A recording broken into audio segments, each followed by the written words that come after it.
सुंदर कीर्तन करने के लिए हमारे अजय प्रताप प्रभु को धन्यवाद देते, सुंदर विग्रह का दर्शन कराने के लिए। प्रभु कहाँ के विग्रह है? ये नरसरावपेट है, आंध्र प्रदेश। आंध्र प्रदेश नरसिंहराव। बहुत ही सुंदर, राधा रानी का इतना तेज, इतना करुणा है। अरे वो नरसिंह भगवान के, कितना सुंदर नरसिंह भगवान के प्रभु ने दर्शन कराए। बहुत बहुत धन्यवाद। सभी भक्तों को इधर से धन्यवाद कीर्तन में भाग लेने के लिए। अभी हम लोग मंगलाचरण करते हैं। ओम अज्ञानतिमिरान्धस्य ज्ञानाञ्जनशलाकया चक्षुरुन्मीलितं येन तस्मै श्रीगुरुवे नमः। श्रीचैतन्यमनोभीष्टं स्थापितं येन भूतले स्वयं रूपकदा मह्यं ददाति स्वपदान्तिकं। वन्देऽहं श्रीगुरु श्रीयुतपथकमलं श्रीगुरु वैष्णवांच च श्रीरूपं साग्रजातं सहगना रघुनाथं वितं तं स्वजीवम् स्वादेतम शावधूतम परिजम सहितम कृष्ण चैतन्य देवम श्री राधा कृष्ण पादान सहगना ललिता श्री विशाखा विदांत च नम ओम विष्णु पादाय कृष्ण पृष्ठाय भूतले श्रीमते भक्ति वेदांत स्वामिन इति नामिने। नमस्ते सारस्वती देवे गौरवाणी प्रचारिणे निर्विशेषा शून्यवादी पाश्चात्य देश तारिणे। वांछा कल्पतरुभ्यश्च कृपा सिन्धुभ्य एव च पतितानां पावनेभ्यो वैष्णवेभ्यो नमो नमः। नमो महावदान्याय कृष्ण प्रेम पदायते कृष्णाय कृष्ण चैतन्य नामने गौरतिसे नमः। हे कृष्ण करुणा सिंधु दीनबंधु जगतपते गोपेश गोपिका कांत राधा कांत नमस्तुते। तप्त कांचन गौरांगी राधे वृंदावनेश्वरी वृषभानुसुते देवी प्रणमामि हरि प्रिये। नीलांचल निवासाय नित्याय परमात्मने बलभद्र सुभद्रायां जगन्नाथाय ते नमः। जय श्री कृष्ण चैतन्य प्रभु नित्यानंद श्री अद्वैत गदाधर श्रीवासादि गौर भक्तवृंद। मुखं करोति वाचालं पंगुलंघ्ये यत्कृपातमहं वन्दे श्रीगुरुं दीनतारिणं परमानंद माधवं श्री चैतन्येश्वरं। हरे कृष्ण कृष्ण कृष्ण हरे हरे हरे राम राम राम हरे हरे। श्री श्री मंगलाचरण की जय, शिला प्रभुपाद की जय। हरे कृष्णा।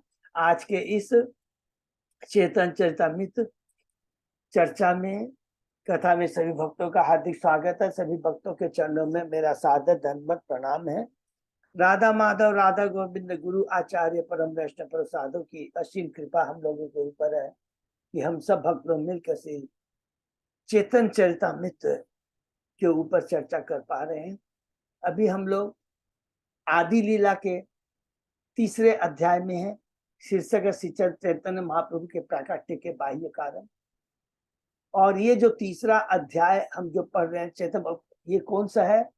जो मंगलाचरण के 14 श्लोक है उसमें से ये चौथा श्लोक है। और इस चौथा श्लोक कृष्ण कविराज ने क्या कहा है? आशीर्वाद। पहला और दूसरा जो श्लोक है वो क्या है? नमस्कार है। पहला नमस्कार किसको किया है? 6 तत्वों को नमस्कार किया है। गुरु तत्व को, गुरुवर को, भक्त को, ईश्वर को, भगवान के अवतार को, भगवान के प्रकाश अंश को, और उसके भगवान के अंतरंगा शक्ति के बारे में बहुत सुंदर हमने पढ़ा। गुरु के बारे में हमने डिटेल में पढ़ा। गुरु 2 तरह के होते हैं, शिक्षा गुरु, दीक्षा गुरु। उसके बाद में हमने भक्त के बारे में पढ़ा डिटेल में। भक्त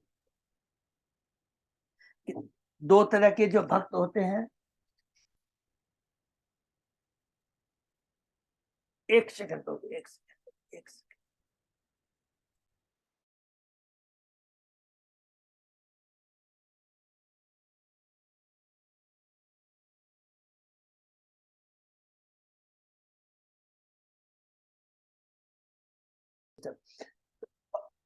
भक्त 2 तरह के होते हैं हमने पढ़ा, जो पार्षद होते हैं और साधन भक्त होते हैं। अवतार 3 तरह के होते हैं हमने पढ़ा, अंशावतार, गुणावतार, शक्तावतार। और फिर भगवान के बारे में हमने पढ़ा प्रकाश। तो क्या है? प्रकाश विग्रह और विलास विग्रह। ये सबको समझ में आ गया होगा ना? प्रकाश विग्रह जब स्वयं श्री कृष्ण जब स्वयं श्री कृष्ण एक ही रूप में रहते हैं तो उनको प्राभव कहते हैं, और जब स्वयं श्री कृष्ण अपने को विलास करते हैं, माने वो अपने को विलास रूप में करते हैं, और जो तो उसको क्या प्राभव कहते हैं, जो कि हमने बलराम के बारे में पढ़ा था। अब विलास के अंदर में भी हम लोगों ने डिटेल में अलग अलग प्राभव, वैभव, पौगंड्य, अलग अलग जो है भगवान के बारे में, लीलाओं के बारे में हम लोग पढ़ेंगे। जितने लीला अवतार वगैरह सब कहाँ से आते हैं? बलराम जी से, माने बलराम जी से ही आते हैं। ये बहुत सुंदर चीज है, ये कि यही चीज हम लोगों ने अध्याय 2 में पढ़ा, फिर से हम अभी रिपीट करेंगे, है? तो जरा भी कंफ्यूजन नहीं होगा। फिर भगवान की हमने शक्तियों के बारे में पढ़ा। 3 तरह की शक्तियां हैं, वैकुंठ की लक्ष्मियां, द्वारका की रानियां और गोलोक की गोपियां। और तत्व में हमने क्या पढ़ा था कि जो लोक की गोपियां है, उसमें सबसे उत्तम सर्वश्रेष्ठ कौन है? राधा रानी है। राधा रानी कौन है? भगवान की अलादिनी शक्ति है। तो ये चीज याद रखेंगे, इसलिए कहते हैं कृष्ण क्या है? परम है, अनादि आदि गोचर। तो सब कुछ कृष्ण से ही निकलता है। तो कृष्ण से ही राधा रानी जो है अलादीनी शक्ति है, और उस अलादीनी शक्ति से सारी गोपियां निकलती है, वहां से सारी महर्षियां द्वारका की निकलती है, और उन्हीं से सारी बैकुंठ की लक्ष्मियां का विस्तार होता है। ये बहुत बड़ा तत्व ज्ञान जो हम लोगों ने पढ़ा है, ये हम लोग ने अलग से पढ़ा है, इसको ध्यान में रखेंगे। तो ये हमने प्रथम अध्याय में पढ़ा। उसके बाद में विशेष नमस्कार हमने किसको किया? नित्यानंद प्रभु को और चैतन्य महाप्रभु को। उसके बाद में हम लोग दूसरे अध्याय के अंदर में हम लोग प्रवेश हुए हैं। शीर्षक क्या था दूसरे अध्याय का? भगवान पुरुषोत्तम, माने यहाँ पर शीर्षक क्या था दूसरे अध्याय का? पूर्ण पुरुषोत्तम श्री चैतन्य महाप्रभु। इसके अंदर में हमने क्या क्या पढ़ा? भगवान को 3 पहलुओं में जाना जा सकता है, ब्रह्म, परमात्मा और भगवान। ये बहुत है, वदंती तत्वम, ये वाला हम लोगों ने कैंटो 1 के दूसरे अध्याय के 11वें श्लोक से लिया था, भागवतम के। और एक आता कि भगवान के जो शरीर से जो ज्योति निकलती है वही ब्रह्म भगवान का। और इसको जानने की विधि क्या था? हमने पढ़ा था, जो ज्ञानी लोग करते हैं। दूसरा परमात्मा जो हृदय में विराजमान रहते हैं, और तीसरा स्वयं भगवान जो कृष्ण है, जो षड ऐश्वर्यों से युक्त है। उसके बारे में हमने पढ़ा था, वो भगवान है जो कि अपने धाम में रहते हैं, लक्ष्मी जी उनकी सेवा करती है। और तीसरा हमने पढ़ा था कि वो क्या है? परम है, इनसे ऊपर कोई नहीं है। तो ये भगवान के हमने बारे में पढ़ा था। उसके बाद हमने नारायण के बारे में पढ़ा कि नारायण कौन है? नारायण स्वयं भगवान श्री कृष्ण के विस्तार है, उनसे निकलते हैं। नारायण से कृष्ण ही, कृष्ण से नारायण निकलते हैं। उसके बाद में हमने इसी में पढ़ा था, तीनों पुरुषावतारों के बारे में पढ़ा था। फिर हमने भगवान की शक्तियों के बारे में पढ़ा था, चित्त शक्ति जो अनरंगा शक्ति है, बहिरंगा शक्ति, और तीसरी तटस्था शक्ति। इसके बारे में हमने बहुत डिटेल के अंदर में पढ़ा। और यहाँ पर फिर से हम जो रिपीट करेंगे, जो हमने बोला, जो मैं चाह रहा था कि भगवान जो विलास करते हैं 6 रूपों में, याद है विलास बड़े युद्ध किया है, स्वयं प्रकाश और विलास, प्रकाश विग्रह और विलास विग्रह। प्रकाश जो विग्रह होते हैं वो सेवक भगवान होते हैं, और जो विलास विग्रह सेव्य भगवान होते हैं, और विलास विग्रह कौन है? वो सेवक भगवान है। सेवक माने जो सेवा करते हैं, वो विलास विग्रह हुए, वो भी बलराम। और ये प्रथम उनके विस्तार है, प्रकाश है। और स्वयं कृष्ण है, वो सेव्य भगवान है। और उसको हमने क्या कहता? प्राभव और वैभव। उसी प्रकार विलास के अंदर में भी हम लोग ने पढ़ा था, और आगे डिटेल में पढ़ेगा, यहाँ डिटेल में नहीं था। इसमें भी प्राभव वैभव होते हैं। इसके अंदर भी हम लोगों ने पढ़ा था, क्षणिक है, शाश्वत है, अलग अलग, जैसे कि रानी माता ने पूछा, तो बहुत सारी डिटेल है, उसको हम लोग पढ़े। खाली समरी में यह जरूर जानना बहुत जरूरी है कि कृष्ण जो है, कृष्ण है जो मैं बोलने जा रहा हूं, बहुत ध्यान से। कृष्ण जो है वो आदि भगवान है, आदि, उनसे ही सब कुछ निकलता है। तो जैसे हमने पढ़ा था कि सब जगह आप देखेंगे भगवान त्रिलोकी है, तीनों लोकों के स्वामी, तीनों गुणों के स्वामी है, माने सतोगुण रजोगुण तमोगुण, तीनों लोकों के स्वामी, तीनों शक्तियां हैं भगवान की, चित्त शक्ति, तीन तीन अब देखें, चित्त शक्ति, बहिरंगा शक्ति, तटस्थ शक्ति, सब कृष्ण, माने कृष्ण से अलग कुछ भी नहीं। अब पढ़ा था कि भगवान इससे ऊपर है, कृष्ण क्या है, इनसे ऊपर है। इसका मतलब क्या हुआ था, ये सारी जितने भी हम बताते हैं ना, तीन गुण और ये त्रिलोक और ये पुरुषावतार, तीन अवतार है ना, जय पुरुषावतार, गर्भोदक, सॉरी कांडोदक्षाई, माने तीन पुरुषावतार में तीन है ना, कांडोदक्षाई विष्णु, गर्भोदक्षाई विष्णु, ये सारी चीजें क्या, इन सबसे कृष्ण ऊपर है, चतुर्व्यान में इनसे ऊपर है। अर्थात इसका मतलब हुआ कि कृष्ण ये सब कुछ नहीं करते हैं, ये सब क्या है, इनके विस्तार करते हैं, बलराम से स्टार्ट। ये बहुत इंपॉर्टेंट। तो कृष्ण क्या करते हैं, वो खाली वृंदावन में रह कर करके वो आनंद प्रदान करते हैं, गोपियों के संग, राधा रानी के संग में दिव्य आनंद प्रदान, अपने भक्तों के संग, अपने सखाओं के संग, अपनी माता यशोदा से करते आनंद प्रदान।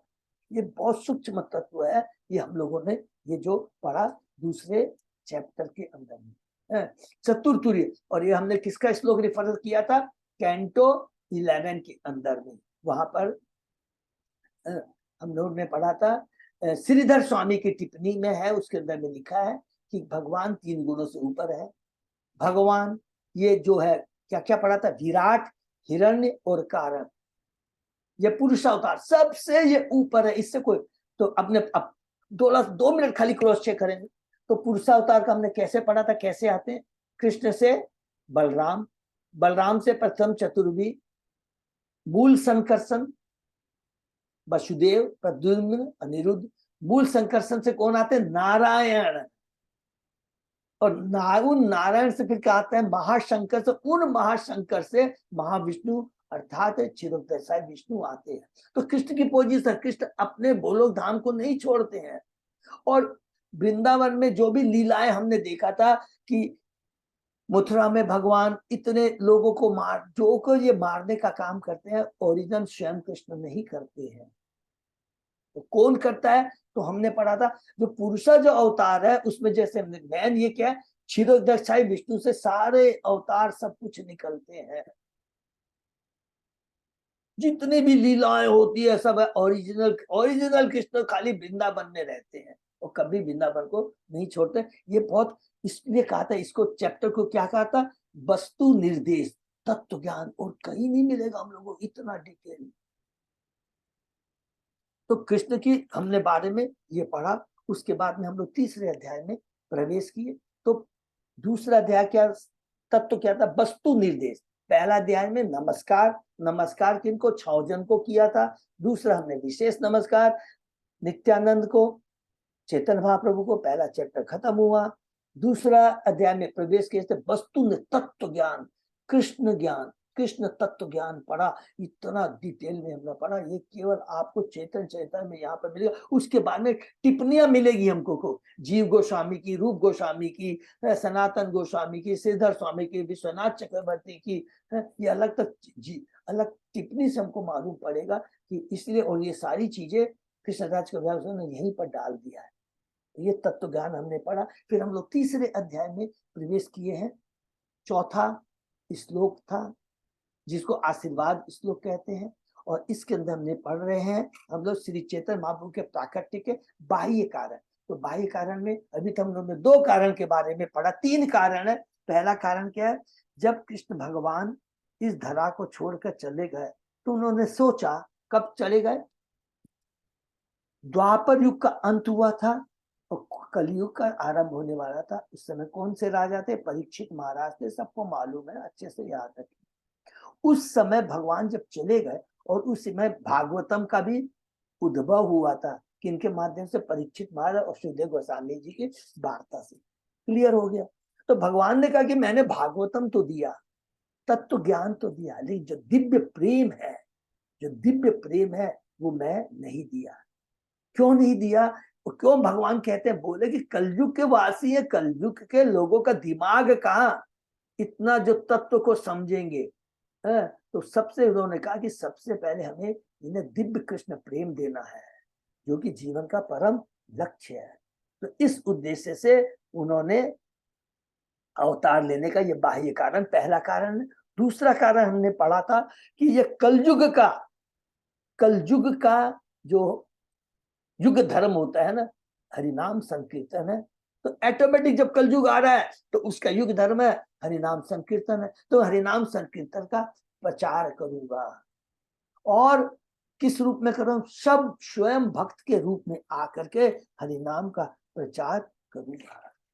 ये दो हमने पढ़ा था। तीसरा कारण हम डिस्कस कर लेते हैं, लेकिन तीसरा क्या था? अद्वैताचार्य। उन्होंने जब देखा नवदीप में सब लोग अधर्मी हो गए हैं, कोई भी भक्ति नहीं कर रहा है, केवल पैसे, शादी ब्याह में पैसे खर्चे कर रहा है, केवल डिग्री ज्ञान प्राप्त हासिल करने में लगा हुआ है, तो कहा कि ये नहीं चलेगा। और तुरंत वो क्या करते हैं? हुंकार करते हैं, नरसिंह शालिग्राम की पूजा करते हैं, जो कि आगे हम डिटेल में पढ़ेंगे। इससे पूरे तुलसी दल और गंगा जल से करते हैं और भगवान को आह्वान करते हैं और भगवान आते हैं। हरि। तो फिर हमने पढ़ा था, अरे भगवान आते हैं, ये तो हमने पढ़ा। तो कब आते हैं? तो ये डिटेल में हमने बहुत डिटेल में पढ़ा था कि ब्रह्मा जी के एक दिन में कृष्ण, स्वयं कृष्ण या स्वयं चैतन्य महाप्रभु, ये हमेशा याद रखें, स्वयं चैतन्य महाप्रभु यूज करेंगे। स्वयं कृष्ण अर्थात कृष्ण और चैतन्य महाप्रभु में कोई अंतर नहीं है, फर्क इतना ही है, कृष्ण भगवान साक्षात भगवान के रूप में स्वयं आते हैं और चैतन्य महाप्रभु भक्त के रूप में आते हैं। क्या चीज दो चीज लेके आते हैं। क्या चीज लेके आते हैं? पढ़ा हमने, राधा का भाव, ये सब नोट करके, राधा का भाव और राधा की कांति। राधा का भाव और राधा की कांति दो चीज लेकर के वो आते हैं। ब्रह्मा जी के एक दिन में आते हैं। ब्रह्मा जी के एक दिन में 14 मनु होते हैं। 14 मनु में जो 7वें मनु है वैवस्वत मनु है। और वैवस्वत मनु कितने, एक मनु कितने दिन शासन करता है? 71 पॉइंट समथिंग चतुर्युग या दिव्य युग। 4 युग को मिलाकर एक दिव्य युग कहते हैं। सारा चीज हमने डिटेल में पढ़ा था। और भगवान उस 7वें मनवंतर के जो 71 चतुर्युग शासन करता, उसका जो 28वां दिव्य युग, उसके अंदर में भगवान कृष्ण आते हैं। और सौभाग्य, हम लोग कितने रियल भाग्यशाली, माने आप सपने में भी सोच लेंगे तो हम लोग के रोंगटे खड़े हो जाएंगे। जस्ट 5000 साल पहले कृष्ण और केवल 540 साल पहले चैतन्य महाप्रभु स्वयं कृष्ण आए थे। इसलिए आज भी भक्ति का प्रभाव है। और उसी चैतन्य महाप्रभु के दिव्य शिक्षा को प्रचार करने के लिए तुरंत भगवान ने किसको भेजा? शिला प्रभुपाद को भेज दिया। सोचिए इस चीज को, चैतन्य महाप्रभु की वाणी को साकार करने के लिए, बढ़ाने के लिए तुरंत भगवान ने 500 साल पहले, क्योंकि 40 प्रभुपाद जी तो 1896 में, तुरंत उन्होंने भेज दिया। और उन प्रभुपाद जी के जो शिष्य आज हमारे सामने उपस्थित हैं, सोचिए, अब 40 साल पहले, इसके बाद में सपने में, माना 10 साल बाद, पता नहीं, देखिए बोलना अपराध होगा, कुछ नहीं कहते, हम लोग रोएंगे, अरे बाप रे, उन गुरु महाराज जो सीधा प्रभुपाद के से डायरेक्ट डिसिपल थे। तो ये भगवान की इतनी बड़ी कृपा है। तो उन्होंने आया और इसके बाद में भक्त के बारे में हमने पढ़ा। क्योंकि ये जो भक्ति है, चैतन्य महाप्रभु ने कौन सी भक्ति देने के लिए किया है? उन्होंने वो भक्ति जिसके अंदर में क्या दो चीज नहीं है, भय और सम्मान। जो हम लोग विष्णु की भक्ति करते हैं उसमें भय रहता है ना, और कोई अपराध नहीं हो जाए, क्योंकि दास्य भाव की भक्ति होती है, तो बहुत डर रहता है ना। लेकिन चैतन्य महाप्रभु ने नहीं कहा, कुछ नहीं, कोई योग्यता नहीं, कोई डरने की दरकार नहीं है, केवल हरिनाम का संकीर्तन करो। ये भगवान चैतन्य बाबू देना चाहते थे। और फिर उसमें क्या हमने पढ़ा कि भगवान के जो सुंदर भक्त होते हैं, कोई भी तरह की शास्त्र, मैंने 5 तरह की मुक्ति नहीं चाहते हैं। और हमने पढ़ा कि भगवान कहते हैं, मैं सब भक्त की भूमिका के रूप में आऊंगा। और इस प्रकार भगवान जो आते हैं उनके रूप के बारे में पढ़ा। सिंह के समान उनकी जो है गर्दन है, रंग सिंह के समान है, कांति पीत वर्ण की है, हाथ उनके बड़े, भुजाएं बड़ी हैं और उनकी चाल भी शेर के समान है, और अपनी भक्ति के हुंकार से वे हाथी जैसे जो हमारे पाप है, हृदय के अंदर में जो पाप है उसको नष्ट कर देते हैं। हरि बोल। ये बहुत सुंदर चीज हम लोगों ने पढ़ा था। और उसके बाद में हमने पढ़ा वो कैसे आते हैं चेतन बाबा, वो आए हैं, वो अपने पूर्ण अंश तथा पार्षद उनके अस्त्र है। उनके अस्त्र इस युग में कोई सुदर्शन चक्र ये सब नहीं है, स्वयं जो उनके अंग उपांग है वही उनके अस्त्र है। उनके माध्यम से वो क्या करेंगे, पूरा भक्ति का प्रचार करेंगे। इसके बाद में हम लोगों ने हरि नाम की महिमा, लास्ट वीक में बहुत सुंदर हमने पढ़ा था हरि नाम की महिमा के बारे में। कहते हैं कि हमने पढ़ा चैतन्य महाप्रभु के जो सेनापति, कौन कौन दो सेनापति हैं, नित्यानंद और अद्वैताचार्य। ये दोनों सेनापति श्रीवास ठाकुर जैसे सैनिक मिल करके कीर्तन का प्रचार करेंगे। नित्यानंद प्रभु पार्षदों के दलन करता है, पार्षदियों के, नॉट पार्षदियों के दलन करता है जो नास्तिक है, जो भगवान की भक्ति नहीं करते हैं, भगवान की भक्ति पर विश्वास नहीं करते हैं।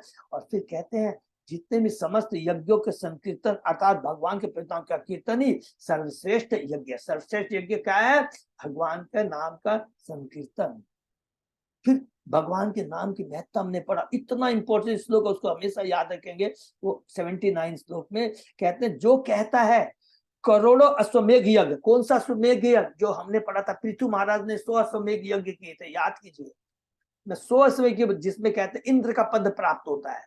जो 100 अश्वमेघ यज्ञ कर लेता है उसको इंद्र का पद प्राप्त हो जाता है। और इसलिए इंद्र ने ईर्ष्यावश पृथु महाराज के 100वें अश्वमेघ यज्ञ में बाधा की थी। तो कहते हैं 100 अश्वमेघ की तो बात छोड़ो, अगर जो करोड़ों अश्वमेघ यज्ञ करता है वो करने के बाद भी यदि कहता है कि उन जो जिसने करोड़ों अश्वमेघ यज्ञ कर लिया है वो उससे जो फल मिलता है, तो हरि नाम से जो फल मिलता है वो बराबर है। तो यहाँ पर क्या बोलते हैं, ये पाषंडी है जो ऐसी बात करता है, नास्तिक है। भगवान के नाम की तुलना किसी से कर ही नहीं सकते हैं। वो दिव्य है, इसलिए कहते हैं श्री कृष्ण का नाम दिव्य होने के कारण समस्त सांसारिक पुण्य कर्मों से सर्वथा परे है। क्योंकि देखिए जितने भी आप यज्ञ करते हैं, देवताओं की पूजा करते हैं, संतोषी माता जी की, इसकी माता जो भी कुछ करते हैं, बड़े बड़े यज्ञ करते हैं, तपस्या करते हैं, और जो अष्ट सिद्धि प्राप्त करते, तो कुछ भी आप कर लीजिए, याद रखेंगे वो सब क्या है, भौतिक है। और भौतिक कार्यों से जितने भी आप, भगवान का नाम केवल एकमात्र दिव्य है, उससे उसकी तुलना नहीं कर सकते हैं। यहां तक हम लोगों ने पढ़ा और उसके आगे आज हम लोग पढ़ेंगे। तो क्या पढ़ा था लास्ट में कि भगवान का नाम, भगवान का रूप सबसे सर्वश्रेष्ठ है। और जो आसुरी प्रकृति वाले होते हैं, आप वो इस बात की अनुभूति तक नहीं कर सकते हैं। इस बात की यमुनाचार्य ने अपने स्तोत्र रत्न जो उनकी बुक्स है उसके अंदर में किया था। ये लास्ट हमने पढ़ा, उसके बाद में आज हम लोग पढ़ेंगे, बहुत इंपॉर्टेंट है। देखिए चैतन्य महाप्रभु आ रहे हैं। चैतन्य महाप्रभु कौन है, दूसरे अध्याय में भी हमने पढ़ा था, तीसरे अध्याय में भी रिपीट किया गया है कि चैतन्य महाप्रभु कौन है, स्वयं भगवान है। वो भक्त के रूप में है। दूसरा चीज हमने पढ़ा तीसरे अध्याय में, और उनके जो शस्त्र हैं अंग उपांग, अंग के अंग को उपांग बोलते हैं, अंश के अंश को कलांश बोलते हैं, जो कि एते चांस कला पुंस कृष्णस्तु भगवान स्वयं। और ये सारे सहायता करने आते हैं, सेवक रूप में है सारे हैं, भगवान की लीला को संपन्न करने में, भगवान के उद्देश्य को पूरा करने के लिए ये सारे पार्षद भगवान सबको लेके आते हैं। और जब भगवान आते हैं तो सबको लेके आते हैं। सबसे पहले भगवान माता पिता सबको लेके आते हैं, पार्षद सबको लेके आते हैं, तभी स्वयं भगवान, याद रखेंगे जब स्वयं भगवान चैतन्य, जब स्वयं कृष्ण आते हैं, सारे अवतारों, सारे पार्षद अपने शाश्वत माता पिता, वो नहीं यशोदानंद और ये सब शाश्वत माता पिता हैं, ये सब याद रखें, को लेकर के आते हैं। तो इसके आगे हम लोग पढ़ते हैं, ओम नमो भगवते वासुदेवाय, ओम नमो भगवते वासुदेवाय, ओम नमो भगवते वासुदेवाय। चैप्टर 3 शीर्षक चैतन्य महाप्रभु के प्रकट के बाह्य कारण, श्लोक नंबर 88। प्रभु ये सही है क्या? हाँ प्रभु जी। Okay, thank you. शुरू करते हैं। उल्लंघित त्रिविधि सीम सम अति शिम समा अतिशाही संभावनम तव परिव्रवणिम स्वभावम माया बलेन भवता अपि निगुह्यमानम पश्यन्ति केचित् अनिशम अनन्य भावा तत् अनन्य भावा।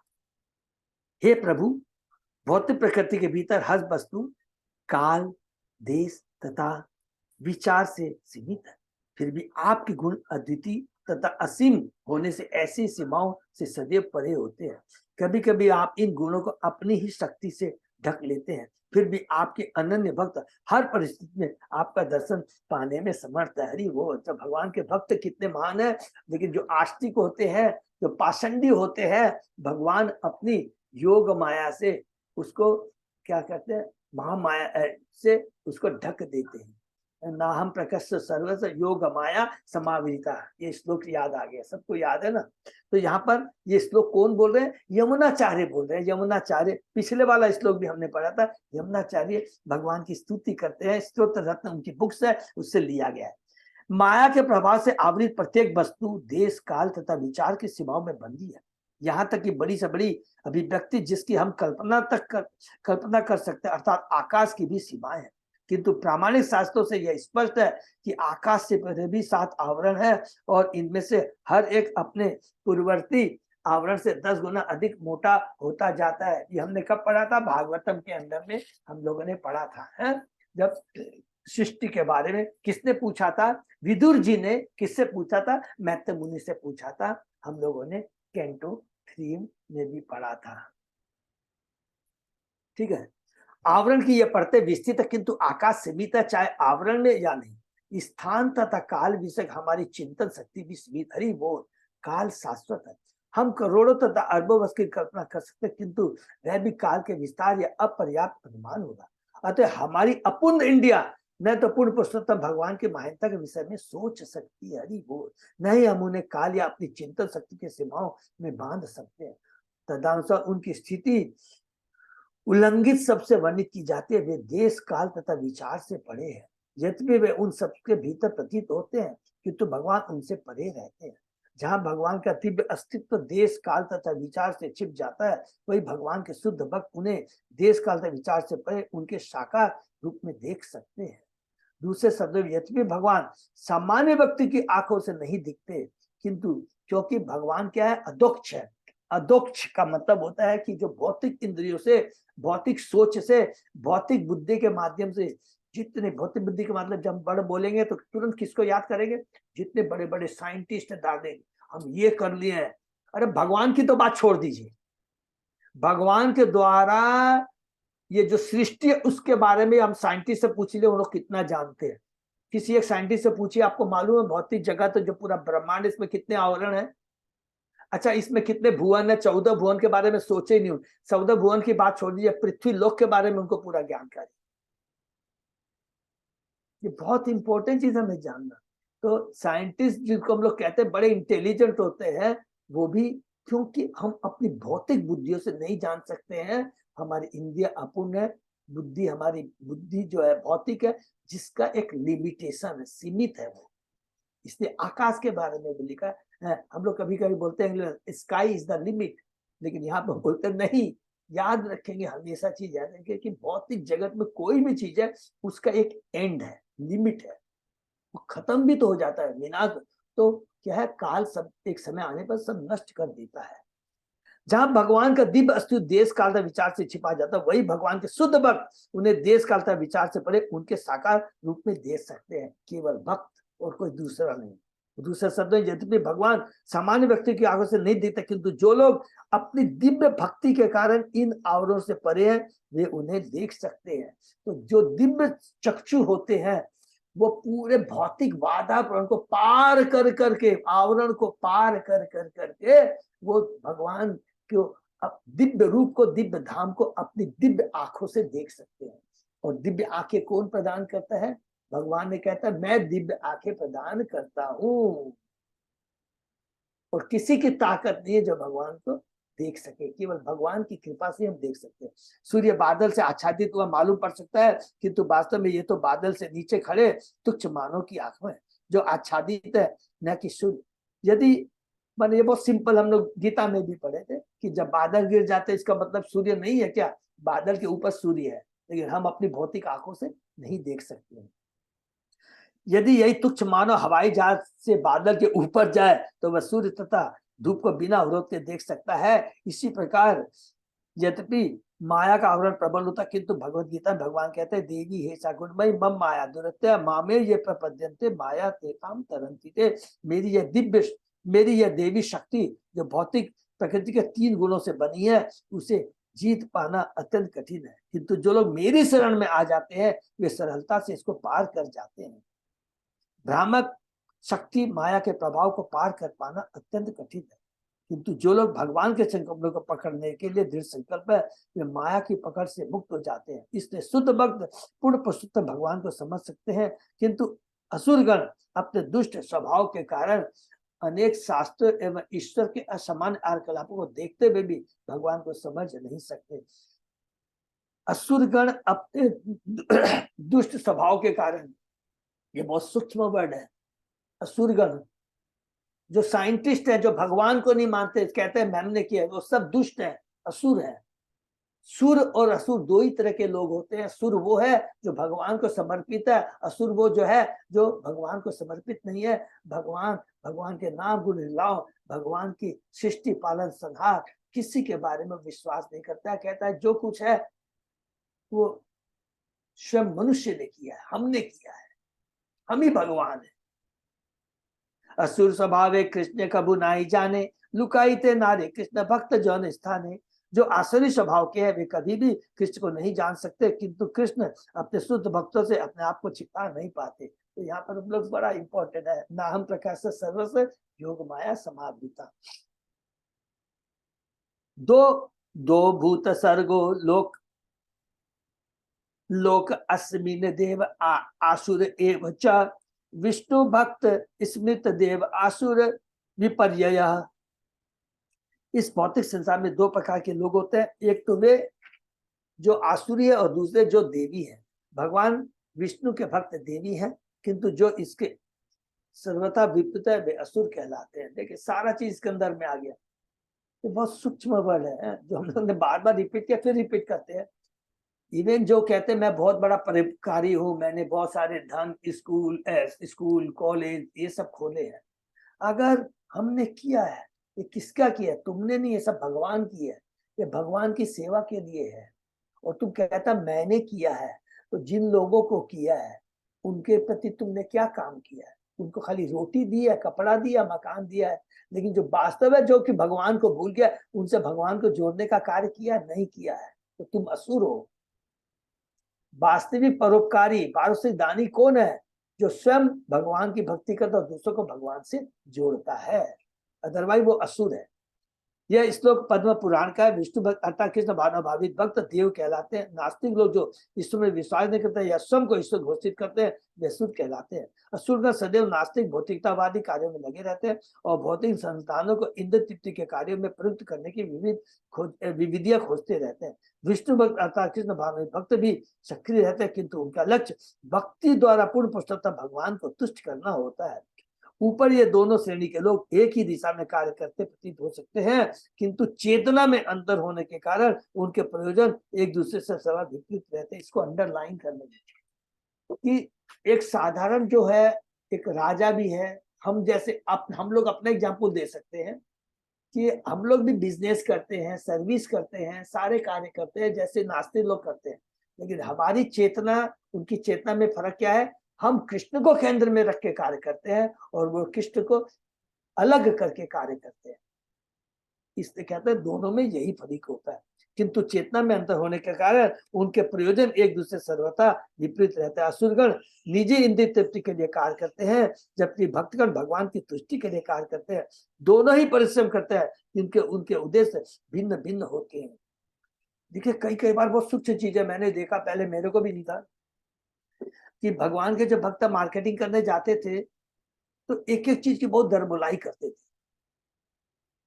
बहुत दरमुलाई करते, नहीं इसको इतने में दो। तो हमको भाई की दृष्टि से लगता था अरे ये भगवान के भक्त कितना धर्म माथा पिच्ची करते हैं। नहीं, वो उनका भावना क्या, ये भगवान की संपत्ति है, भगवान की संपत्ति का सदुपयोग होना चाहिए। प्रभुपाद जी है, जब भी देखते थे, कभी मंदिर में जाते थे, प्रोग्राम में जाते, देखते थे पंखा चल रहा है बेकार का, डांट देते थे, नल खुला हुआ है डांट देते थे। एक एक चीज में भगवान की संपत्ति को वो भगवान की सेवा में लगना चाहिए, इसका पूरा ध्यान रखते थे। कृष्ण भाव आंदोलन देवों या भक्तों के लिए है। असुर न तो कृष्ण भाव कार्यों में सम्मिलित हो सकते हैं, न कृष्ण भावना भक्त आसुरी कार्यों में सम्मिलित हो सकते हैं, अथवा इंद्र तृप्ति के लिए कुत्तों तथा बिल्लियों के कार्य कर सकते हैं। हरि बोल। कृष्ण भावना भक्तों को ऐसे कार्य तनिक भी नहीं भाते। भक्त जीवन की उतनी आवश्यकताओं को स्वीकार करते हैं जितने से वे कृष्ण भाव में कार्य करने के लिए सशक्त रह सके। हरि बोल। अनुकूल्यस्य संकल्प है, प्रतिकूल्यस्य वर्जनम। जो भी चीज भक्ति के लिए अनुकूल है, चाहे हमारी सोच हो, चाहे धन हो, चाहे कोई भी कार्य हो, कोई भी बिजनेस, वो भक्ति के अनुकूल होना चाहिए, प्रतिकूल नहीं होना चाहिए। कई कई बार हम लोग से पूछते हैं कि प्रभु ये वाला काम कर ले क्या, कोई बोलता है लीकर का बिजनेस कर ले, ये कर ले क्या। तो उस तरह के लोगों से आप मिलोगे, ये लीकर का काम करो, आप समझ सकते हैं कितनी चेतना किस तरह की हो जाएगी।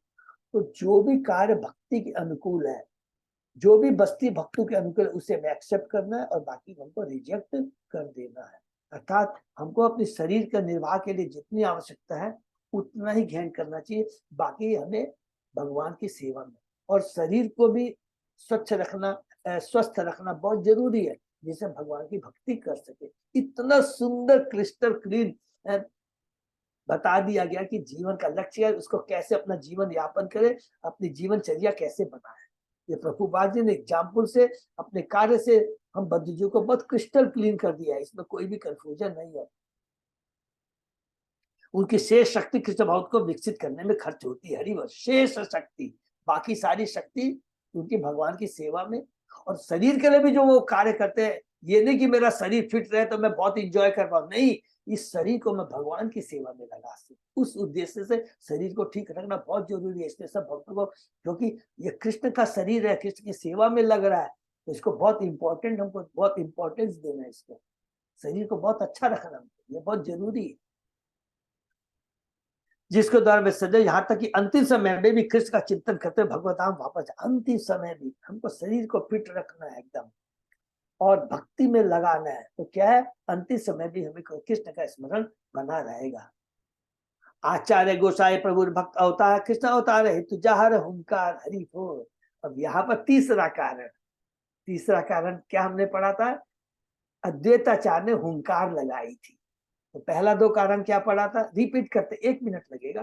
पहला कि हमने कृष्ण प्रेम लोगों को नहीं दिया, क्योंकि गीता में तो भगवान कहते हैं जिस जिस लेवल की जैसी जैसी भक्ति करो मैं उसी हिसाब से फल प्रदान करता हूँ। चेतन बाबू बोले नहीं, ऐसा तो नहीं चलेगा, कलयुग में तो वैसे लोगों की अल्प बुद्धि, अल्प आयु, मंद भाग्य होते हैं। नहीं, विदाउट कोई योग्यता कोई भी हो, सबको मैं कृष्ण प्रेम प्रदान करूँ। जैसे एक शराबी होता है ना, नशे में उसके पास जो कुछ में सब निकाल के फेंक देता है, ये भी ले लो, ये भी ले लो। तो वही हाल चेतन महाप्रभु। नंबर 1 कृष्ण प्रेम प्रदान कर। दूसरा हमने क्या पढ़ा कि युगा होता है, कि कलयुग स्टार्ट हो गया था, सब हमने पढ़ा था, द्वापर चला गया था, कलयुग आ गया था। और ये भी याद रखेंगे, हमने पढ़ा था एक चीज, बहुत इंपॉर्टेंट चीज है, संध्या कालीन, संध्या समय, अर्थात अभी तो कलयुग जस्ट द्वापर युग गया है और कलयुग आया है, अर्थात अभी रियल कलयुग नहीं आया है। ये भी याद रखेंगे, बहुत भाग्यशाली है। तो 3 चीज याद रखेंगे तो हम अपने समय को बहुत सदुपयोग, क्या जस्ट अभी 5000 वर्ष पहले कृष्ण भगवान गए हैं, और केवल 540 पहले चेतन महाप्रभु गए हैं, और जस्ट कुछ समय पहले ही द्वापर युग गया, और अभी तो कलयुग आया है। देखिए क्या होता है ना, जब गर्मी हो जाए, लाइक अभी हम लोग नवंबर महीना को ले लीजिए, उसमें क्या होता है, नवंबर जब इंड आता है तो क्या होता है, रात में ठंड रहती है, सुबह में ठंड रहती है, दिन में गर्म रहती है। इसको कहते हैं संध्या, क्योंकि अभी जस्ट गर्मी गई है और ठंड आने वाली है, तो रात और सुबह में ठंड है, दिन में गर्म रहती है। सेम चीज है कि अभी ठंड है, भक्ति का प्रभाव है, क्योंकि कृष्ण भगवान, और इसका हमको पूरा पूरा लाभ उठाना है। और इसीलिए चेतन प्रभुपाद जी के इससे सारे शास्त्र हैं, गुरु सब हमारे पास अवेलेबल है, इसका हमको पूरा पूरा लाभ उठा लेना चाहिए। जब रियल कलयुग आएगा तो बात ही छोड़ दीजिए, क्या हालत होगी, हम सोच भी नहीं सकते। अद्वैताचार्य गोस्वामी भक्त के रूप में भगवान के अवतार है, उनकी ऊंची गर्जना से कृष्ण अवतरित हुए। हरि बोल। कृष्ण ज्योति पृथ्वी ते कौरे न अवतार, प्रथम कौरे न गुरु वर्गे संचार। जब भी श्री कृष्ण इस धरा पर अवतरित होना चाहते हैं तो सर्वप्रथम वे अपने पूज्य गुरु वर्गों को अवतरित कराते हैं। हरि बोल। अद्वैताचार्य को अवतरित कराया, उसके बाद में और पिता माता गुरु आदि जो तो मान्य गण प्रथम कौरन सबार पृथ्वी जन्म। इस प्रकार सर्वप्रथम पृथ्वी पर आदरणीय लोगों तथा उनके पिता माता तथा गुरु का जन्म होता है। हरि बोल। जगन्नाथ मिश्र और सची माता, माधव ईश्वरपुरी सची जगन्नाथ अद्वैत आचार्य प्रकट हेला सही साथ माधवेंद्रपुरी ईश्वरपुरी श्रीमती सची माता तथा श्री जगन्नाथ मिश्र, ये सभी श्री अद्वैताचार्य के साथ साथ प्रकट हुए। ईश्वरपुरी से भगवान ने शिक्षा ली थी और केशव भारती से उन्होंने ब्राह्मण संन्यास दीक्षा ली थी, है? और माधव कुंदी कौन है, ईश्वरपुरी के गुरु है? और भगवान ने गया में ईश्वरपुरी से दीक्षा ली थी, वो डिटेल में आगे में हम लोग पढ़ेंगे मध्य लीला। सॉरी इसी में ही पढ़ेंगे शायद 13वें अध्याय में, 13वें अध्याय के बाद से भगवान का जन्म शुरू होता है ना, शायद इसी में ही होगा या मध्य लीला में, बाद में देख लेंगे। जब भी पूर्ण पुरुषोत्तम भगवान अपने मानव रूप में अवतरित होते हैं तो वे उसके पूर्व अपने भक्तों को भेज देते हैं जो उनके पिता गुरु संगियों के रूप में नाना प्रकार की भूमि का ज्ञान करते हैं। ऐसे महापुरुष पूर्ण पुरुषोत्तम भगवान के अवतरण के पूर्व प्रकट होते हैं। श्री कृष्ण चैतन्य महाप्रभु के आविर्भाव के पूर्व उनके भक्त श्री माधवेंद्रपुरी, उनके गुरु श्री ईश्वरपुरी, उनकी माता श्रीमती सुचिता देवी, उनके पिता श्री जगन्नाथ मिश्र और अद्वैत आचार्य प्रकट हो चुके थे। प्रकट याद है कि आचार्य सकल संसार कृष्ण भक्ति गंधहीन विषय व्यवहार।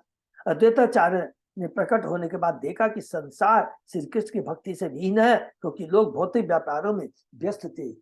केहे पापे केहे पुण्य कौरे विषय भोग, भक्ति गंध ना ही जाए जाते जाए सब रोग। प्रत्येक व्यक्ति चाहे पापवश हो या पुण्यवश, देखिए क्या बोल रहे हैं, प्रत्येक व्यक्ति चाहे पापवश या पुण्यवश भौतिक भोग में लगा हुआ है। कितनी बड़ी बात लिखा है। ये सारे असुर हैं, पाप वश और पुण्य कार्य भी अगर करते हैं लेकिन भगवान से संबंधित नहीं है, ये सब भौतिक है। तो भौतिक भोग में लगा हुआ था, कोई भी भगवान की दिशा में रुचि नहीं रखता था, जिससे जन्म मरण के चक्र से छुटकारा प्राप्त हो सकता है।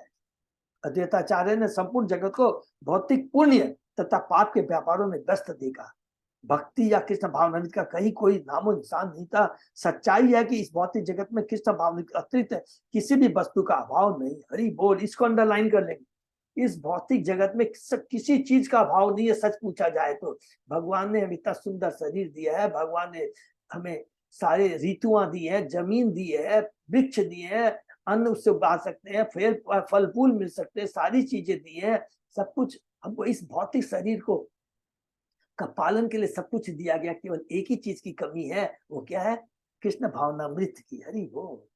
जिसके लिए भगवान ने अल्प स्वतंत्रता प्रदान की, हमारे ऊपर निर्भर करता है इसका सदुपयोग करे या दुरुपयोग। भौतिक आवश्यकताओं की पूर्ति भगवान की कृपा से हो जाती है। हाँ, कभी कभी हमें अपने कुप्रबंध के कारण अभाव का अनुभव होता है।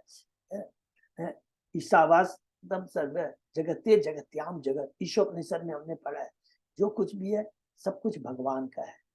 भगवान ने चींटी से लेकर ब्रह्मा तक सबके लिए उन्होंने व्यवस्था कर दी है। लेकिन अगर कोई उसको अपना समझता है और भगवान की व्यवस्था के विरुद्ध आचरण करता है, उसमें डिस्टरबेंस लाता है, वो चोर है।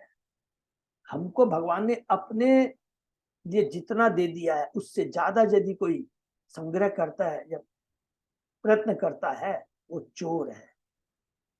तो इसलिए कहते हैं हम अपने कुप्रबंध के कारण अभाव का अनुभव होता है।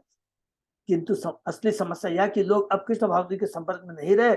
हर व्यक्ति इंद्र तृप्ति में तो लगा है, किंतु उसके पास अपनी वास्तविक समस्याओं जन्म मृत्यु जरा व्याधि का अंतिम समाधान खोज निकालने के लिए कोई योजना नहीं। ये 4 भौतिक कष्ट भवरोग अर्थात भौतिक रोग कहलाते हैं। ये केवल कृष्ण भावनामृत द्वारा ही ठीक हो सकते हैं। अतः मानव समाज के लिए कृष्ण भावना सबसे बड़ा वरदान है। तो ये चीज तो समझ में आ गया होगा। कुप्रबंध के कारण, कुप्रबंध का मतलब हुआ जिसको जितनी आवश्यकता वो उससे ज्यादा अर्जन कर रहा है, और जो गरीब एकदम जो गरीब है जिसके पास कुछ नहीं उसको खाने के, तो इसको बोलते हैं कुव्यवस्था। लोक गति देखे आचार्य करुण हृदय विचारक और लोक के हित है। संसार के कार्यकलाप को देखकर आचार्य को दया आई और वे विचार करने लगे कि वे जनता का हित किस तरह करे। हरि बोल। जनता के कल्याण तो इस प्रकार की गंभीर रुचि मनुष्य को प्रामाणिक आचार्य बनाती है। हरि बोल। आचार्य कभी भी अपने न्यायों का शोषण नहीं करता, क्योंकि आचार्य भगवान का विश्वस्त सेवक होता है। अतः उसका हृदय मनुष्य के कष्टों के प्रति करुणा से ओतप्रोत होता है। वह जानता कि सारे कष्ट भगवत भक्ति के अभाव के कारण। हरि बोल। अतः वह लोगों के कार्यों को बदलने के लिए सदैव मार्ग खोजता रहता है, जिससे उन्हें भक्ति प्राप्त हो सके। यही आचार्य की योग्यता है।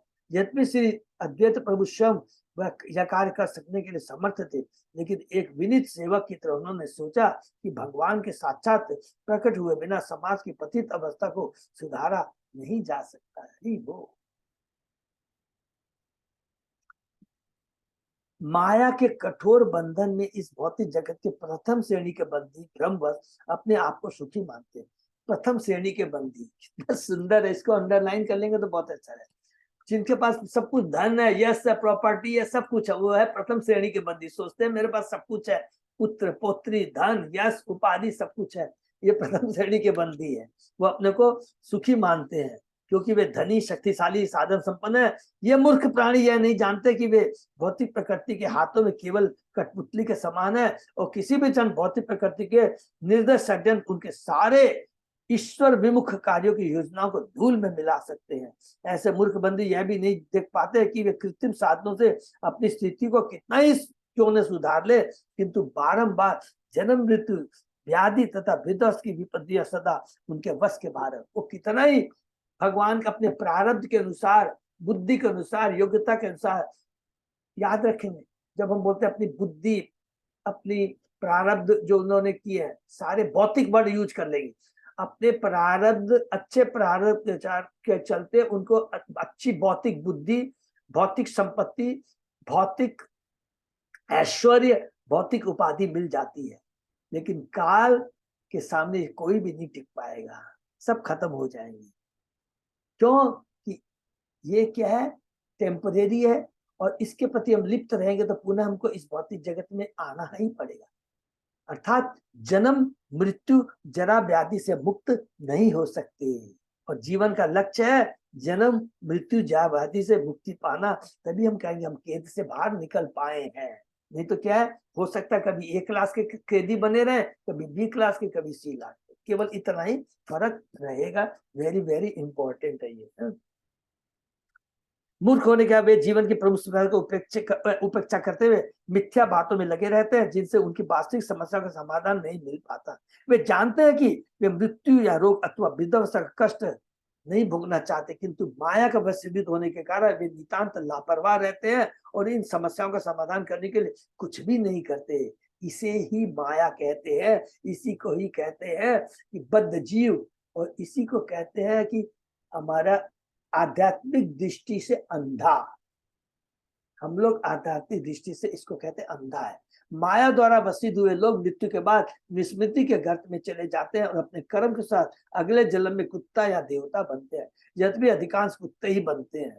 अगले जन्म में देवता बनने के लिए उन्हें पूर्ण पुस्तक भगवान की भक्ति करनी आवश्यकता है, अन्यथा प्रकृति के नियम उनका कुत्ता या सुअर बनना निश्चित है। तृतीय श्रेणी के बंदी भौतिक दृष्टि से कम ऐश्वर्य होने के कारण प्रथम श्रेणी के बंदियों का अनुकरण करने का प्रयास करते हैं, क्योंकि उन्हें भी अपने बंदी होने के विषय में वास्तविक ज्ञान नहीं होता। जिनके पास कम पैसा है जो तो बहुत रजोगुण में चले जाते हैं, अरे उसके पास इतना है तो मेरे को भी इतना चाहिए, तो उसके लिए वो क्या है, भौतिक प्रयास में लग जाता है, क्योंकि उन्हें भी अपने बंदी होने विषय में वास्तविक ज्ञान नहीं होता। इस तरह वे भी भ्रामक भौतिक प्रकृति द्वारा दिग्भ्रमित हो जाते हैं। किंतु यह आचार्य का कार्य है कि वह प्रथम तथा तृतीय श्रेणी के बंदियों के कार्यों को बदल दे, जिससे उन्हें वास्तविक लाभ हो। इस उद्यम के कारण वह भगवान का अत्यंत प्रिय भक्त बन जाता है। भगवान भगवत गीता में स्पष्ट कहते हैं कि मानव समाज में भक्त से बढ़कर उन्हें अन्य कोई प्रिय नहीं है, क्योंकि वह जगत के वास्तविक लाभ के लिए ईश्वर के संदेश का प्रचार करने के उपायों की खोज करते हुए भगवान की सेवा में सर्वदा लगा रहता है। ये बहुत इंपॉर्टेंट लाइन है। जितने भी हम बात करते हैं कि भगवान भक्तों को क्यों पसंद करते हैं, इसलिए नहीं, अरे मेरी फ्लैटरिंग कर रहे हैं, प्लीज सुनिए। भक्त का काम है क्या? ईश्वर के संदेश का प्रचार करने से उपायों को खोज कर भगवान की सेवा सर्वदा लगा रहता है। ईश्वर के संदेश का प्रचार करने, दूसरे लोगों को कृष्ण भावना भी से जोड़ने के लिए, ये बहुत इंपॉर्टेंट। भक्ति तब कंप्लीट होती है जब हम आचरण में खुद को लाते हैं। डेफिनेटली हम भक्त हैं, लेकिन रियल भक्त है, परम भक्त है, वो है जो भगवान के आदेश का पालन करता है। जारे देखो तारे को कृष्ण उपदेश, हमारा आज्ञा गुरु तारो ए देश, वही रियल भक्त है। कलयुग के तथाकथित आचार्य अपने अन्यायों के कष्ट को कम करने के लिए उतना चिंता नहीं कर जितना कि वे उनके संसाधनों को दोहन करने में लगे रहते हैं। किंतु एक आदर्श आचार्य के रूप में श्री अद्वैत प्रभु संसार की दशा को सुधारने के प्रति चिंतित थे। तो अपने अनुयायियों को कष्ट कम करने के बाद हमारे अनुयायियों के पास इसका पास इतना धन है, इतना है, तो उसको इनकैश करने में लगे रहते हैं। तो ये बता रहे हैं, आपने श्री कृष्ण ज्योति करे न अवतार, आपने आचार्य भक्ति करे न प्रचार। हरि बोल। अद्वैताचार्य ने सोचा यदि श्री कृष्ण अवतार के रूप में प्रकट हो तो वे सब अपने व्यक्तिगत उदाहरण द्वारा भक्ति का प्रचार कर सकते हैं। हरि बोल। नाम बिंदु कोली काले धर्म नाही यार, कोली काले कछे हबे कृष्ण अवतार। इस कलयुग में भगवान के पवित्र नाम के कीर्तन के अतिरिक्त अन्य कोई धर्म नहीं है, लेकिन इस युग में भगवान किस तरह अवतार लेंगे। अब उन्होंने सोचा हरि नाम के अलावा किसी का कल्याण नहीं है, लेकिन भगवान अवतार कैसे लेंगे, तो उसके बारे में अब सोच रहे हैं। शुद्ध भावे करिबे कृष्ण आराधन, निरंतर सदैन्य करिबे निवेदन। मैं शुद्ध मन से कृष्ण की पूजा करूंगा। हरि बोल। मैं उनसे निरंतर विनीत भाव से निवेदन करूंगा। आनिया कृष्ण रे करो कीर्तन संचार, तब से अद्वैत नाम सफल हमार। मेरा अद्वैत नाम तभी सार्थक हो जब मैं कृष्ण को पवित्र नाम कीर्तन संकीर्तन आंदोलन का प्रवर्तन करने के लिए प्रेरित कर सकूंगा। मेरी भक्ति में वो शक्ति होनी चाहिए जिससे मैं कृष्ण को बाध्य कर दूं, मैं बाध्य कर दूं कि वो अवतार ले। अद्वैतवादी मायावादी दार्शनिक जो झूठे विश्वास करता है कि वह भगवान से अभिन्न है, अद्वैत प्रभु की तरह भगवान से प्रार्थना नहीं कर सकता। अद्वैत प्रभु भगवान से अभिन्न। हरि बोल। किंतु वे पूर्ण अंश के रूप में निरंतर भगवान की सेवा करते हैं। भगवान के पूर्ण अंश है, भगवान में समा नहीं जाते। हरि बोल। मायावादी बोलता है भगवान में विलीन हो जाते हैं, लेकिन जो भगवान का पूर्ण भक्त अंश है तो कभी ये नहीं सोचता कि मैं भगवान में समा जाऊं। मायावादियों के लिए ये अचिंत्य है, क्योंकि वे भौतिक इंद्रिय अनुभूति के संदर्भ में सोचते हैं और यह सोचते हैं कि अद्वैतवाद के लिए यह आवश्यक है मनुष्य अपनी पृथक पहचान खो दे। अरे वो इतनी मूर्खता है, अपने को विलीन कर दे। कौन सी मुक्ति है? सायुज्य मुक्ति है, इसको बोलते हैं सायुज्य। किंतु इस श्लोक से स्पष्ट है कि अद्वैत प्रभु अपनी पृथक पहचान बनाए रखकर भी भगवान से अभिन्न है। श्री चैतन्य महाप्रभु के अचिंत भेदाभाव तो एक साथ भगवान से एक रूपता तथा भिन्नता का प्रचार किया। चिंतनीय द्वैत तथा अद्वैत अभेद अपूर्ण इंद्रियों की अनुभूति है जो दिव्यता तक नहीं पहुंचा पाती, क्योंकि दिव्यता सीमित शक्ति की अनुभूति से पर है। किंतु अद्वैत प्रभु के कार्य अचिंत अभेद का यथार्थ प्रमाण प्रस्तुत करते हैं। अतः जो कोई भी श्री चैतन्य जो कोई भी श्री अद्वैत प्रभु की शरण में जाता है वह सरलता से अचिंत भेदाभेद दर्शन को समझ सकता है। अचिंत भेदाभेद हम लोग ने खाली चला, बिल्कुल भी कंफ्यूजन में नहीं जाएंगे। प्लीज खाली एक एग्जाम्पल को याद करें, याद हो जाएगा। सूर्य का एग्जाम्पल, अग्नि का एग्जाम्पल याद रखें। क्या है? सूर्य की रोशनी, बिना सूर्य के उसका कोई अस्तित्व नहीं है, नंबर वन। लेकिन सूर्य और सूर्य की रोशनी एक नहीं। सूर्य की रोशनी किससे आती है? सूर्य से आती है। शक्तिमान और शक्ति बिना शक्तिमान के शक्ति का कोई महत्व नहीं है, लेकिन शक्ति अलग चीज है, शक्तिमान अलग। इसको बोलते हैं अचिंत भेदाभेद। अग्नि, अग्नि से ताप रोशनी निकलती है, लेकिन अग्नि और ताप एक नहीं है। सबको समझ में आ गया होगा? ये बहुत सिंपल चीज है। ये एग्जाम्पल से प्रभुपाद जी ने बहुत अच्छे से हमें समझाया। कृष्ण वत्स कोरी बेने को नाराधने विचारिते एक श्लोक आइले तार मोने। जब भी पूजा द्वारा कृष्ण को वश में करने के विषय में सोच रहे थे, तब उनके मन में निम्नलिखित श्लोक आया। हरि बोल। तुलसी दल मात्रेण जलस्य चुलुकेन वा विक्रीणी नित्य स्वमात्मानं भक्तेभ्यो भक्त वत्सल। अपने भक्तों के प्रति अत्यंत वत्सल श्री कृष्ण अपने आप को उस भक्त के हाथ भेज देते हैं जो उन्हें केवल तुलसी दल तथा एक अंजलि भर जल अर्पित करता है। हरि बोल। ये कहाँ से है? लिखा है गौतमी श्लोक, गौतमी तंत्र से ये लिया गया है। वो उनको याद आ जाता है देवताचार्य को, वो तो भगवान है, यहाँ दिखाते हैं और उसी को फॉलो करके अब वो क्या करेंगे, नरसिंह शिला को लेंगे और जल और तुलसी से भगवान को पूजा करके भगवान का आह्वान करेंगे। यह श्लोक गौतमी तंत्र से लिया गया है।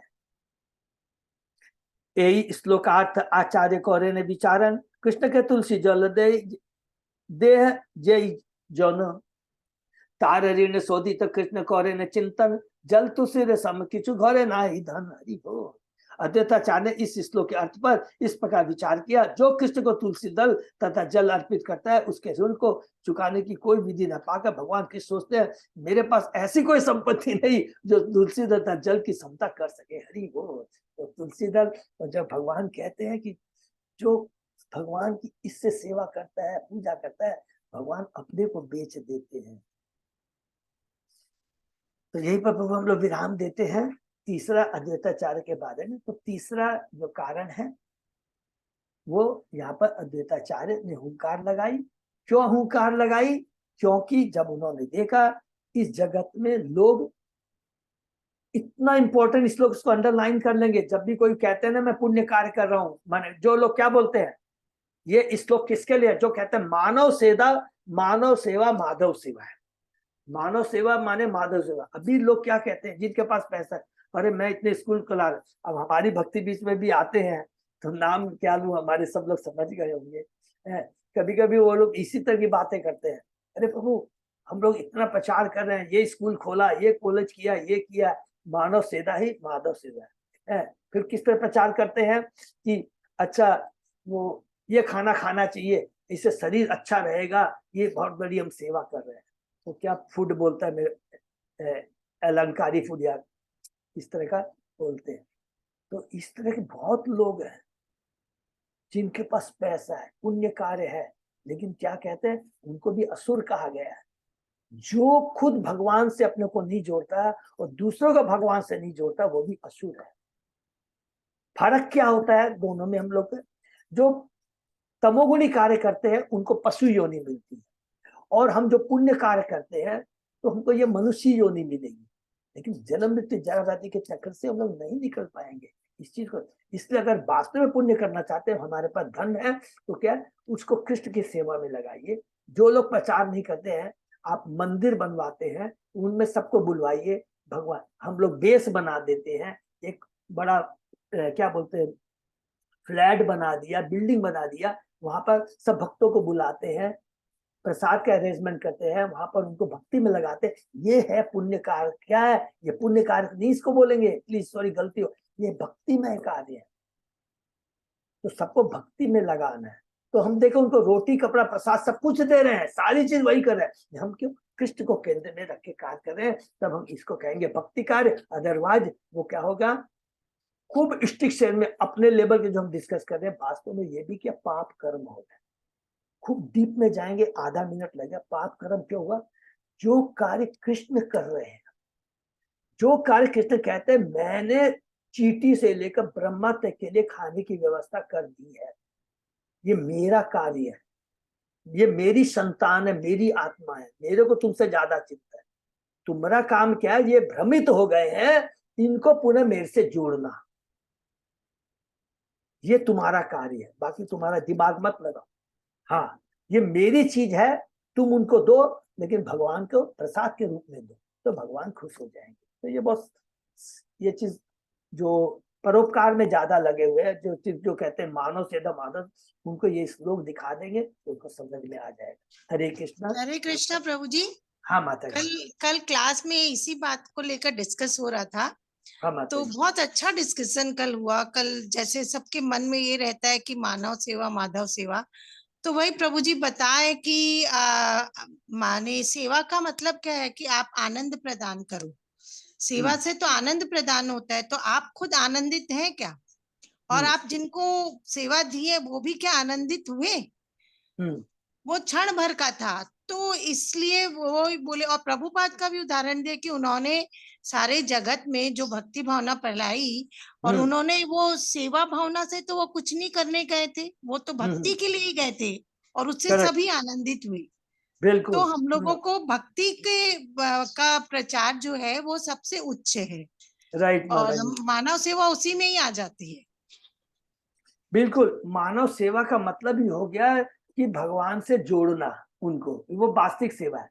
और आनंद की जहां तक हम बात करते हैं, जो शरीर के लिए देता है उसको आनंद नहीं बोलते, उसको बोलता है भोग। क्योंकि शरीर तो जड़ है। आप सोचिए ना, जड़ में क्या चीज आनंदित हो सकती है? जो चेतन होता है वही तो आनंद प्राप्त करेगा ना। आत्मा चेतन है, शरीर जड़ है, तो चेतन को ही चेतन चीज चाहिए, मन आनंद चाहिए। शरीर को आनंद चाहिए क्या? शरीर तो भोग चाहिए, और आ जाए और आ जाए। तो जो हम शरीर को देते हैं वो आनंद नहीं दे रहे हैं, उसकी भोग, उसकी इंद्रिय तृप्ति करवा रहे हैं। आनंद कौन प्राप्त करता है? जो चेतन चीज है, सच्चिदानंद, सतचित आनंद से पूर्ण है। तो हमारी आत्मा सच्चिदानंद है, कृष्ण सच्चिदानंद है। ये इतना तो सबको समझना है, ठीक है ना? थैंक बहुत यू सुंदर प्रभु जी। तो ये चीज का हमको याद रखना है, तो सबको समझ में आ जाएगा और घृणा हो जाएगी। एक एक दो एग्जाम्पल दीजिए, बोले देखिए आप शरीर को इतना कुछ बोल रहे हो, इतना दे रहे हो, इसके लिए तैयारी करो। जिस दिन आत्मा शरीर से चली जाती है, उस शरीर को हम लोग बोलते हैं जल्दी से भगाओ। तो आनंद और सुंदर चीज कौन है? जो उसके अंदर थी। सुंदरता किसमें थी? उस आत्मा में है। सुंदरता शरीर, ये 5 तत्वों से बने शरीर में नहीं है। जिसको हम बहुत सुंदर कहते हैं, इतना सुंदर, जिसके प्रति आकर्षित रहते हैं जीवन भर, उसके लिए हमने किया। जैसे ही वो सुंदर चीज जो हृदय के अंदर में आत्मा के रूप में सच्चिदानंद रहती है, वो निकल जाती है, उसको तुरंत हम लोग कहते हैं जल्दी से भगाओ।